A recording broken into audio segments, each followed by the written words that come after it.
রোডিয়ামের পরে এটা বেশি লাগবে না তোমার, কি নিশানটাও ঠিকই যায়, কিন্তু সেই গাড্ডার মতো সেটা বোঝা যাচ্ছে।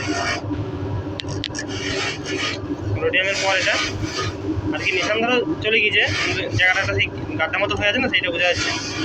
বলটা যাবে ইচ্ছা বলটা চলে যায়, বলটা একটু বেশি চলে যায়।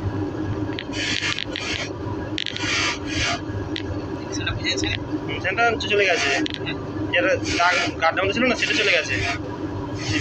ধরো তোমার দেখবা জায়গাটা সেটা অন্যরকম হয়ে যাবে তোমার, আর বোঝা যাবে না, ঠিকই আছে।